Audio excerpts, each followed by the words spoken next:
This is a repost. The original post is by you divided by throwaway RA help 1 at August 19, 2020. First off, let me start by saying that our age gap is not the issue here. My boyfriend is the best thing to happen to me in my adult life because of his age, not despite it. Over the 2 years we've been together, I've grown so much as a person, thanks, in large part, to his gentle love and overwhelming support. None of my friends and long-term relationships have anything like what my boyfriend and I have, and they all say they wish they did. Also, he's more attractive and in better shape than all their boyfriends, so if your first reaction to this situation is that some dirty old man is taking advantage of a young naive girl, then you're wrong. And for the record, I was the one that asked him out first. I'm sorry if that comes across as defensive, but that seems to be the first reaction to our relationship by anyone who doesn't know us. We are both nurses.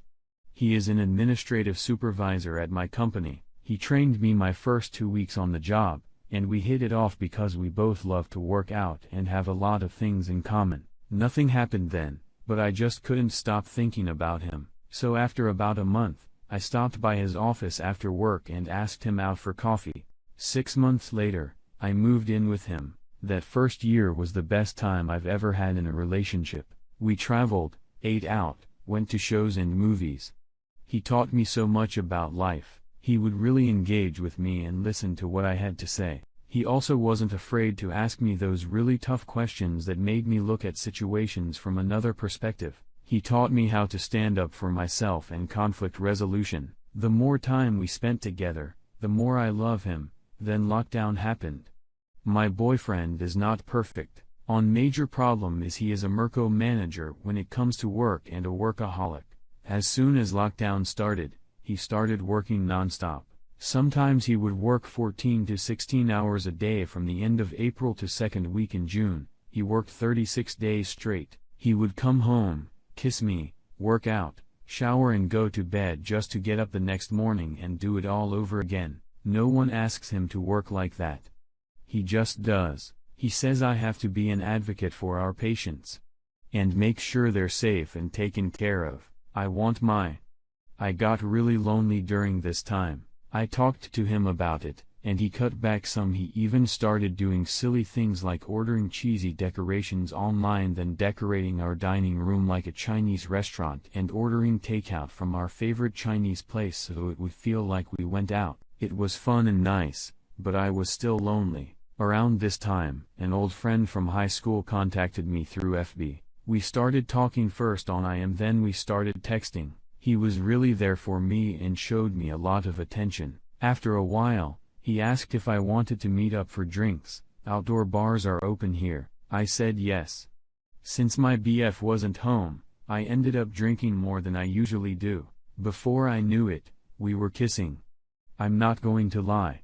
It felt really good. I did allow it to go too far, but I stopped it before we had sex. I left and went home.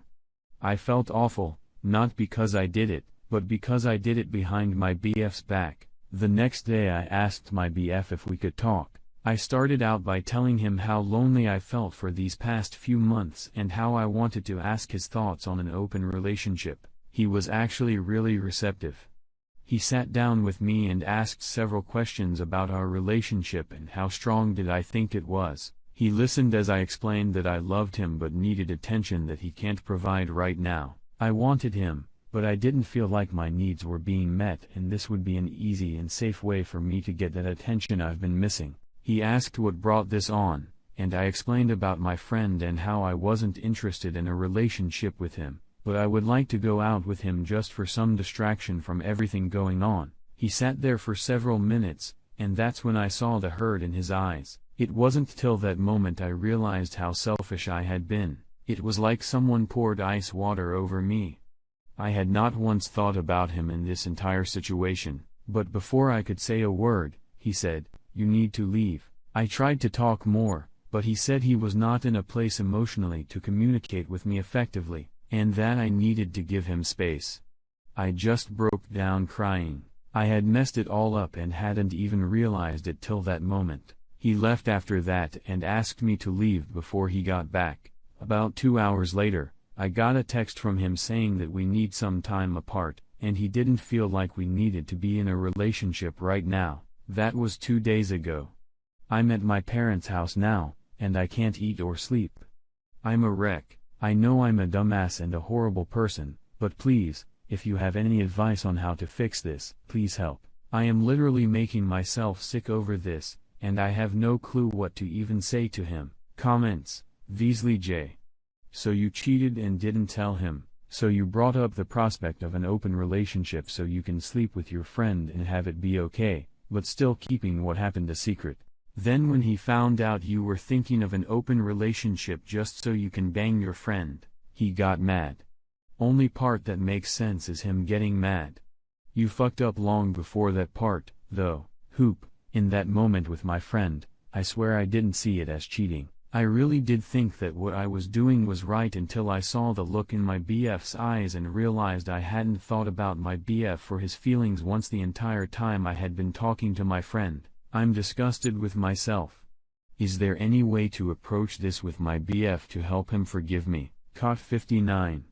This actually is related to the age difference, not for the difference in years, but for the difference in maturity level. You had a wonderful relationship with an equally wonderful man, but you were not able to be an adult when things got tough, so you cheated because he didn't give you enough attention. That's the stupidest excuse for cheating I've ever heard. Basically, as long as things were going your way, you were happy, but as soon as things got a little tough, you cheated. He was working, not out partying with friends, or sitting on a computer playing games all day ignoring you, working during this pandemic to provide you stability and a warm loving home, and instead of acting like an adult in a mature, loving relationship and supporting him, you cheated. And not only that, you state I felt awful, not because I did it, but because I did it behind my BF's back. Your guilt should lie in the fact that you even considered it, then followed through with it. You're too immature and self-centered to even understand the real problem. Yeah, you fucked up majorly, and you are an immature idiot. He deserves better than you.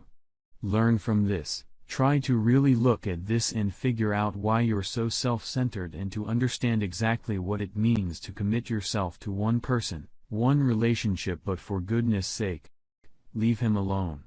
He's seen you for what and who you actually are. Move on. Whoop. This is actually very helpful. You are right. I need to figure out what allowed me to block any consideration for my behalf out of my mind when it came to talking to my friend. I thought that there was nothing wrong with my actions. I didn't even see it as cheating. I have really messed up here. Oop. One thing that I didn't say in the original post because I didn't know if it was relevant is that actually he is a widower. That's why he is single at 41. He was married for 10 years, then his wife passed away 3 years ago. Update. It's been over a week, and some people asked for an update, so here goes. He called last Tuesday and said he wanted to talk. I was both scared and over the moon because I took the advice so many people here gave me to give him space. We hadn't talked since the side before and I missed him like mad. He says he wants to meet at my parents' house, and I agreed, although I thought that was a little weird. When he pulled into the driveway, he sent me a text asking me to come outside. I went out to meet him, and he was standing in front of his car. I immediately saw that he had someone in the car with him. And I just broke down. I knew what was coming, and I didn't want to face it. He was so kind. He comforted me and helped me up on the porch where we both sat on the steps. I can't quote what was said, so this is paraphrased. He loved me, but my actions proved to him that we were in two different places in our lives, and he wasn't going to hold me back anymore. He said he knew I needed to live more and enjoy life before settling down. He apologized for holding me back for so long, and thanked me for his best 2 years since his wife had died. I wanted to lay down on the ground and die right there. I just sobbed. It's all I could do. My dad finally came out and helped me back into the house. My dad then went back out and talked to my BF. They talked for a while. I don't really remember how long because I was near hysterical at that point. My mom gave me something to help me relax. When my father came back and he whispered something to my mom, and she helped me upstairs to my room, I laid there for a while till I heard someone pull into the driveway. I looked out and saw that a moving truck had backed in. He had all my belongings at our place packed up and delivered to my parents' house. That's when I really lost all control of myself. I was crying so hard, I didn't feel like I was in control of my own body anymore. My mom ended up sleeping in my room with me all night. In the past 3 days, I have been out of bed probably less than 10 times, and that was just to use the bathroom. I'm lost, and worse than that, I lost him, but I was finally able to eat today, so I figured I would give you all a look at the end of my world. So, yes, Reddit, you were right, and he left me. You were right that I'm a horrible person,